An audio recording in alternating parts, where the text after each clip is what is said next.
Hi, I'm Cornelius Yukon here in Futuristic Clothing to tell you about a futuristic idea. Temperance. What is temperance, you ask? Well, I could tell you, or you could hear from one of the leaders of one of the nation's largest temperance organizations. Ladies and gentlemen, let me introduce to you Frances Willard, the second president of the Women's Christian Temperance Union. Frances? Thank you so much for joining us, Frances. Thank you, Cornelius. All right, Fran, first things first. It's Frances. Excellent, Fran. What is the purpose of the temperance movement? Well, the purpose of the WCTU is to create a sober and pure world. Temperance means moderation, and we believe in moderation of all things healthy and abstaining from all things unhealthy. Interesting. And when you say things unhealthy, you mean alcohol? Yes, we believe alcoholism to be the root of all social problems, like gambling and prostitution. And we believe that the church is the most effective way to change an individual's drinking habits. Of course. Although some members of the temperance movement are not above using political action to ban alcohol. Interesting. Now, I understand, Frankie, that the WCTU is the country's largest women's organization. But how can you make social changes when you don't even have the right to vote?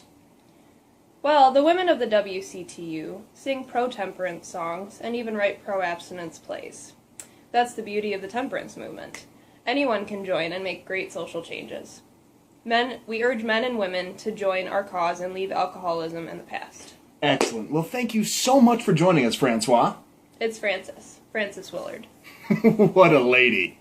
Now, you may be asking yourself, what can temperance do for me? I mean, just what's so wrong with a little alcohol now and then? Well, you're about to see firsthand just how evil alcohol can be. This is Joseph Tater Kavanaugh, before his wife joined the temperance movement. Truly terrifying. Tater used to spend his days wasting away in taverns, not working or contributing anything to society. In fact, his destructive tendencies while he was drinking were endangering his entire town. You've seen what he looked like before. This is Tater today. Clean cut, clean shaven, man. Feeling great. What a transformation. Unbelievable. You look great, Tater. Yeah, man. Thank you. I feel good. Good. Glad to hear it. First off, can you tell us, how did you get your name? Well, people used to say I used to drink like an Irishman, so the name just came about. Just like that, man. I see how that could happen. And, well, how did you get here today? My wife got me to come to a WCTU play about a man who started as a moderate drinker but eventually became a town fool. I realized this is exactly what's going to happen to me if I don't clean my act up, and I drank and gambled my money away. I couldn't take care of my family.